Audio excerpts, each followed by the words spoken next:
Assalamualaikum warahmatullahi wabarakatuh. Bismillahirrahmanirrahim. Perkenalkan, nama saya Julianda Dwi Saputra, mahasiswa PPSI Unisda semester 2 sore. Tujuan pembuatan video ini adalah untuk memenuhi tugas filsafat ilmu oleh dosen pengampu Pak Hendrik Furkon. Di sini saya akan menjelaskan mengenai materi tentang aksiologi filsafat.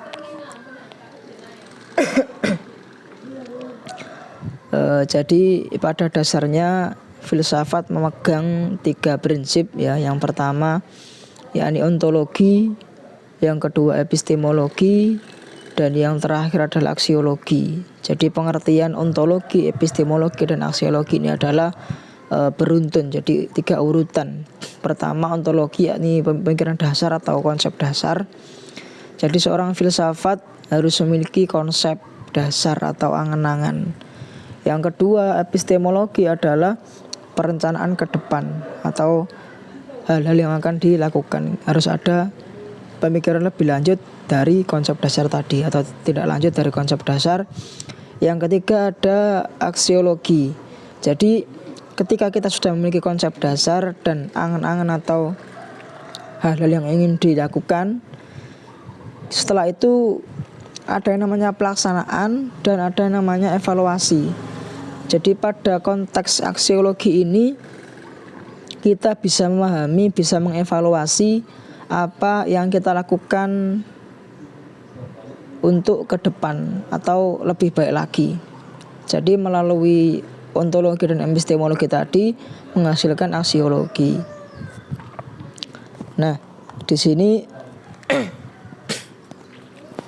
ada beberapa pendapat dari filsuf ya. Yang pertama yakni menurut Bramel, aksiologi terbagi dalam 3 bagian, yaitu tindakan moral, ekspresi keindahan, dan kehidupan sosial politik. Itu menurut Bramel. Nah, yang dimaksud tindakan moral, ekspresi keindahan, dan kehidupan sosial politik itu seperti ini. Ketika kita memiliki adab atau memiliki sebuah etika yang baik, itu maka akan dipandang orang juga baik.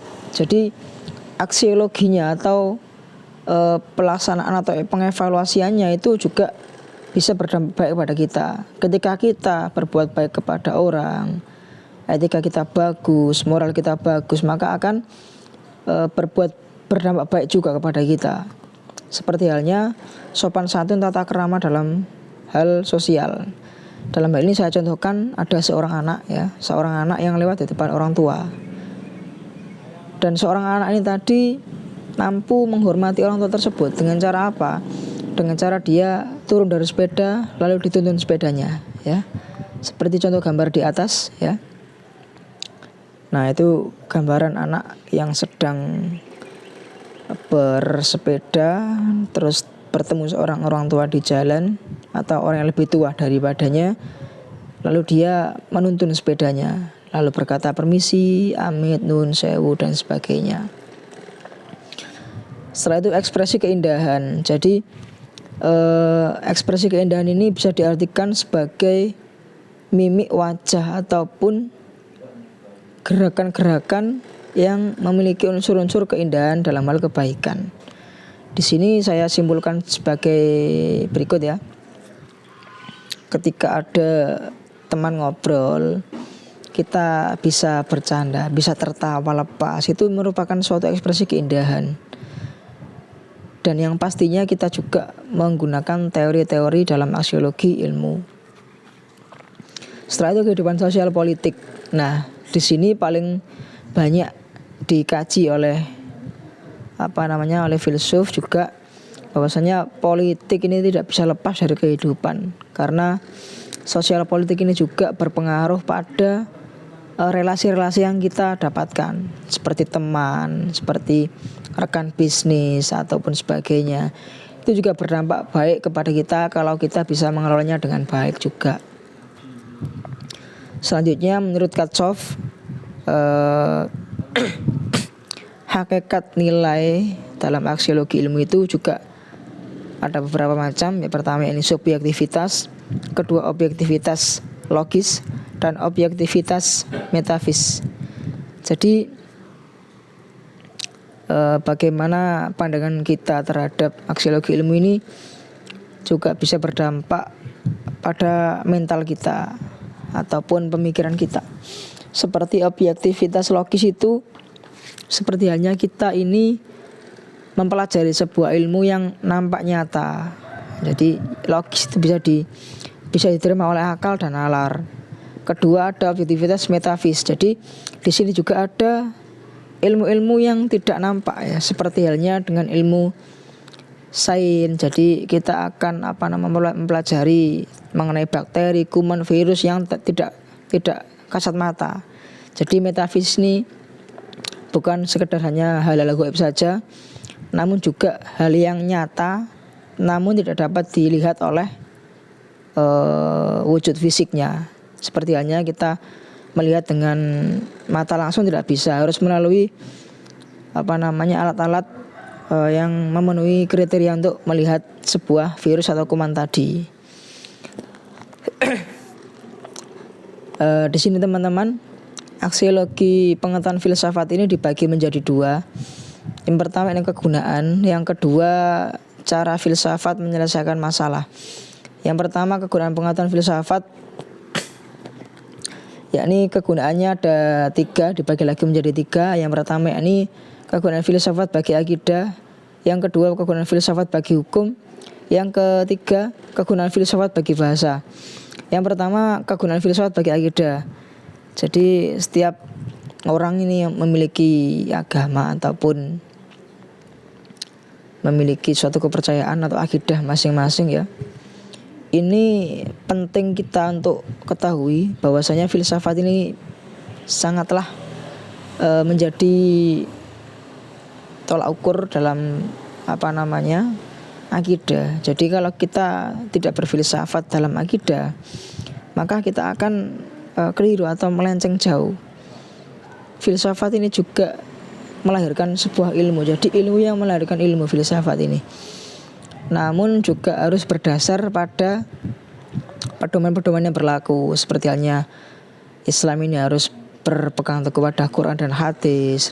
Setelah itu kita kembangkan, karena ada yang namanya Islam kontemporer, Islam klasik, dan lain sebagainya. Kedua, kegunaan filsafat bagi hukum. Jadi kita dalam menyelesaikan masalah ini juga perlu berpikir cerdas dan cepat. Dalam hal ini saya contohkan pada area persidangan ya. Kalau persidangan ini tidak menggunakan pemikiran-pemikiran yang bersifat filsafat, ini tidak akan terselesaikan masalahnya. Ya, seperti contoh di atas, sedang melakukan persidangan di pengadilan, ini juga harus menggunakan konsep-konsep dasar filsafat. Yang terakhir ini bagi bahasa. Jadi kegunaan filsafat bagi bahasa ini juga berdampak pada komunikasi kita terhadap orang lain atau terhadap sosial. Kalau kita lebih banyak menggunakan bahasa-bahasa lokal, mungkin tidak akan bisa kita bersosial dengan orang yang lebih jauh di area kita. Dalam arti, saya ambil contoh seperti ini. Di dalam suatu forum terdapat berbagai macam perwakilan daerah. Nah, kalau kita tidak berfilsafat, tidak memiliki ilmu yang lebih lagi, maka kita akan tertinggal. Karena apa? Karena bahasa tiap-tiap daerah ini sangat banyak sekali dan sangat berbeda. Maka dari itu filsafat ini digunakan untuk bahasa juga. Jadi bagaimana cara kita mengekspresikan bahasa tubuh, bahasa lisan, dan lain sebagainya. Setelah itu ada yang namanya penyelesaian masalah menggunakan filsafat, yang seperti saya contohkan tadi dalam persidangan. Kalau kita hanya sekedar iya terus tidak, dan kesaksian-kesaksian yang mungkin saja bisa dipalsukan, maka kita akan tertipu oleh yang namanya saksi. Karena sekarang banyak juga orang-orang yang bisa menipu kita ya tanpa kita sadari juga.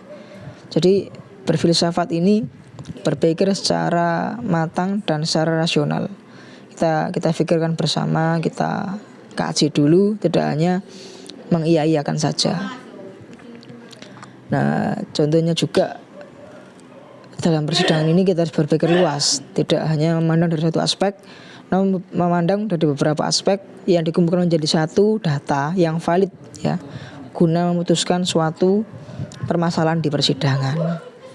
Nah, itu tadi penjelasan saya mengenai aksiologi filsafat. Kurang lebihnya mohon maaf. Saya akhiri, wassalamualaikum warahmatullahi wabarakatuh.